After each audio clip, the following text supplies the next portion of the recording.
Good afternoon. This has been really an impressive series of talks, absolutely wonderful. And also impressive is the theme that we're experiencing, this push to talk.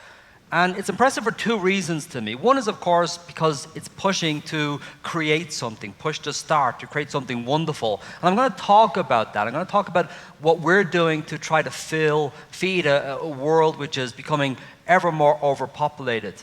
But one of the other reasons why this push to start really speaks to me, because it speaks about the individuality of people, this idea that everybody can get better than the position they were in previously. And we've heard a lot of revelations today about people coming from different backgrounds and having different starts. So what I want to talk about a little bit at the beginning is my background. So I was kicked out of school at the age of 15. I grew up in a poor part of the city in Dublin in Ireland. And my mother hates when I say we grew up in a poor background, but it's really true, and there's nothing to be ashamed of. In fact, Jamil really made this point beautifully earlier on. In fact, poverty can oftentimes be a gift. And so I got kicked out of school and I bummed around for about 4 years doing a whole series of jobs, and we'll hear about one of those later on.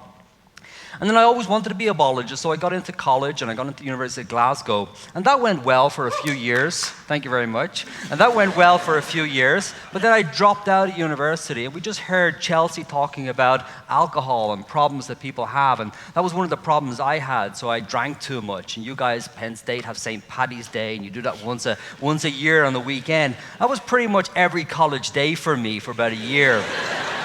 And I did it extremely well. And I also had some mental health problems, and I also got into a lot of problems with the police and crime.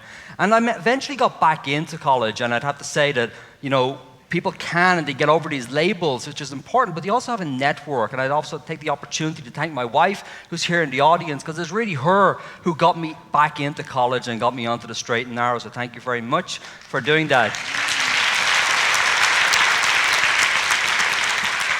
So here I am as a professor in a university, maybe taking a different route to get here than other people. And now I'm going to talk to you about saving the world and getting more food. And one of the heroes of the story for me is this guy, Harry Evans. Harry Indiana Jones Evans. And I spent an awful lot of time traveling around the world with this guy. He's a world expert on diseases. And the reason he's called Indiana Jones, he's had a whole range of adventures. He's been shot at by Nicaraguan soldiers. He's been kidnapped by fishermen off the coast of the Galapagos. He's been driven around by the CIA in Colombia. He's been trying to control the drug traffic using plant diseases.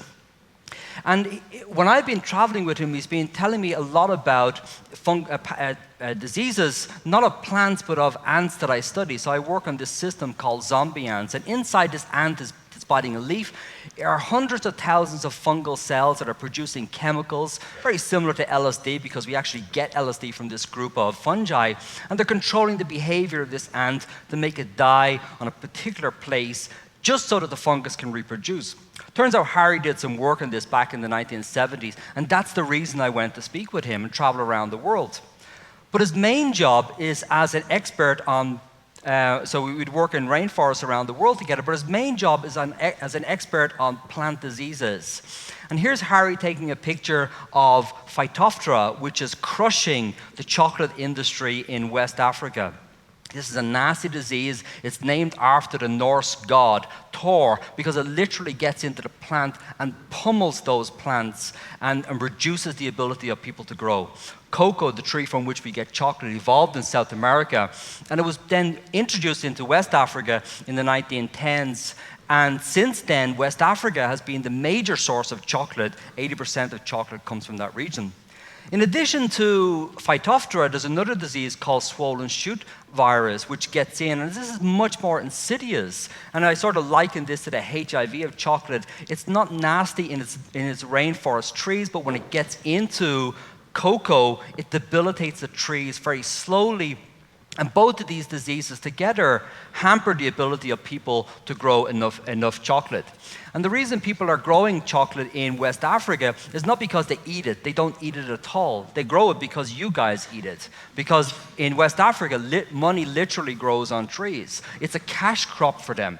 but it's a very meager existence. So this farm I visited, you can see the cocoa beans drying out in the back, and in the front you can see the cassava chip. This is what people are eating, and the cocoa is something that they sell.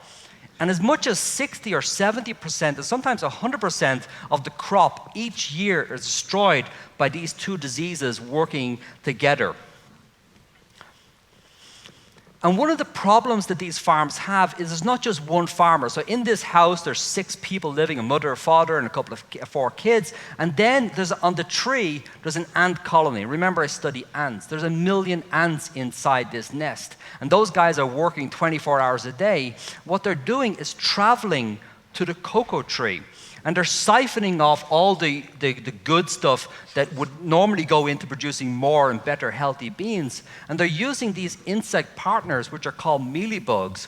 Normally they would live in the rainforest, but we chopped that down and we planted cocoa farms.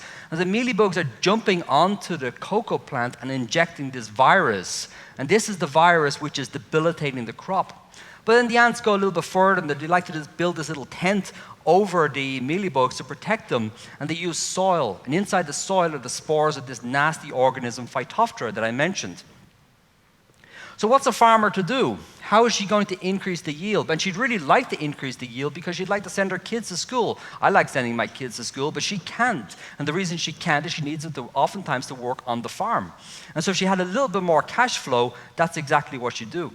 So one of the ideas I think we can do is we can teach her how to recognize the ant trails which are debilitating her plants. Stop her seeing her farm and allow her to see those trails. And a very simple solution, nothing more complicated than soapy water.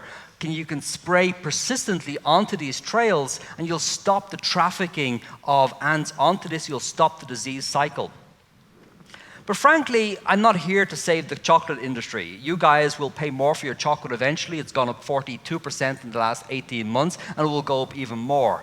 I'd like to see farmers having more resources, more money to spend, ability to send their kids to school. What I'm really focused on is staples, like cassava. And one of the reasons I'm focused on staples is because these are the food that people eat every day. So as an Irish person, it's kind of seared into your memory, this idea of the Irish potato famine 170 years ago.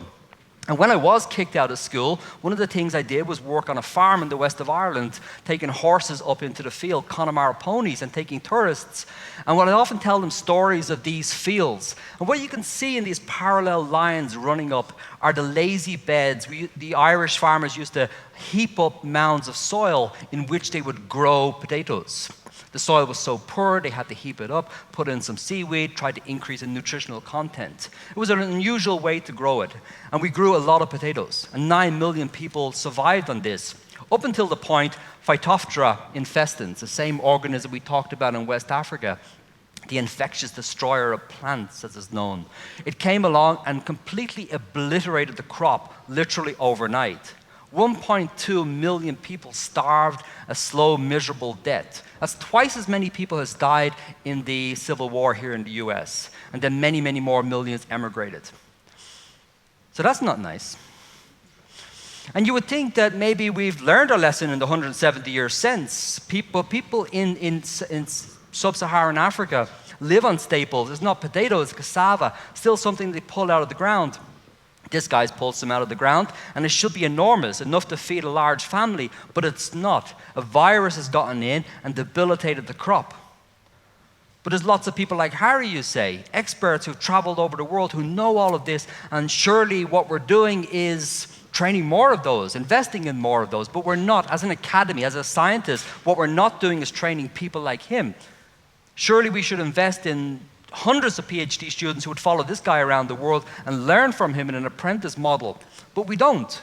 What we scientists are really motivated to do is get high impact papers in places like Nature, Science and Cell, bring in large grants to university. We're not doing this fundamental stuff, neither here in the US nor in England or anywhere else on the planet.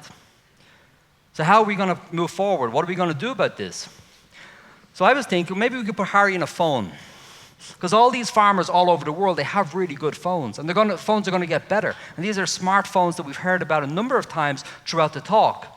You know, what was it, 1 million times the power of the processors that send man to the moon. And they're going to get better and better and better, as we heard about today.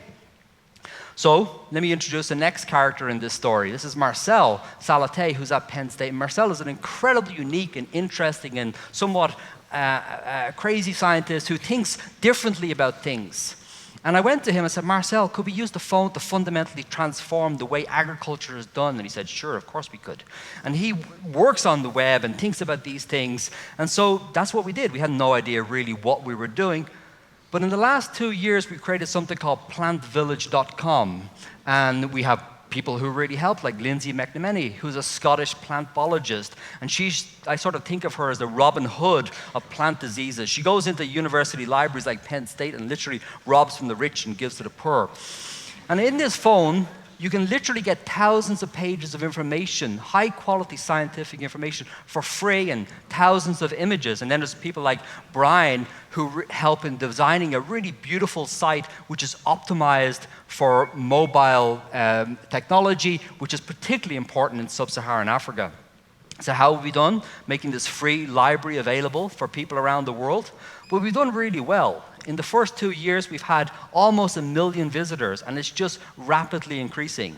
In the next couple of years, we're going to go to tens of millions, and really, it's billions of people on this planet every day are growing food. And these are the people we want to reach.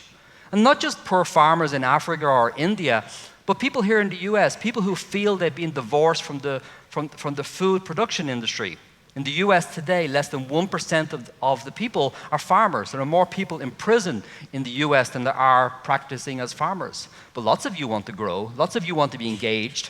And so we have hundreds of thousands of people coming from the US community-supported agriculture, for example.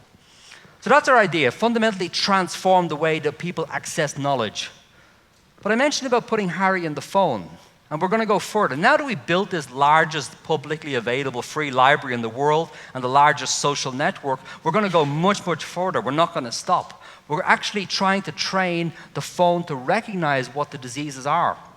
We're trying to use computer vision and machine learning algorithms with people here at Penn State who can understand these things, and then eventually just the whole crowd, people who we can kind of crowdsource this ability to ideally recognize diseases in real time for farmers. And that's a bit of a difficult thing. You would think, at this stage and in this moment in time, the world will be free of free and open access images. In order to train a computer to recognize a problem, you need to have lots of images that the computer can be trained with. Facebook does a really wonderful job because you all give your images for free to Facebook. So when it created an algorithm called DeepFace, it trained that algorithm on 4 million images from 4,000 users, which is why when you point your phone at somebody, it immediately recognizes what a face is. So we humans need crops, but no one ever thought, well, isn't it a good idea just to put all of this stuff on the web, free and open access? So that's one of our major challenges. So we use Penn State students to overcome that. This is Kelsey, and you can tell she's a Penn State student because she's wearing a ton top. And one of her jobs is to take thousands and thousands of images of tomatoes. We're going to start with a tomato. We're going to train the computer to recognize all of these diseases. And so we can then have an automated, take the human out of it. I would love if the government decided it was a great idea to train thousands of Harry Evanses. It's never going to happen. We're not moving in that direction. So let's use technology, let's use the crowd, and let's use this ability to create knowledge and share knowledge so we can actually feed the 9 billion people who are going to come to the dinner table in the next 20 years or so. So I mentioned this cast of characters, people like Harry, Marcel, Lindsay, Brian, Kelsey, and then others that I haven't mentioned, like Xavier and Colin and Rebecca, people who are working on campus helping us find this. None of them, except for Lindsay, have a background in plant diseases. We're all an unusual cast of characters who've come together and have tried to think about ways in which we can solve this problem. And believe me, it truly is a problem. And so this really leads me to think about what you can do, and obviously join the gang and help out and sign up for Plant Village and share it with everybody you can think of, and maybe the TED Talk will also be really helpful in that regards. But think of any problem you can. And we heard about the reading this morning, a really impressive, wonderful way to get books into the hands of kids. Think about any problem you can and think about ways in which you can change it. Because that's really the theme of today, ways in which you can get past the position you are in now to go out and change the world. So please do that. Thank you.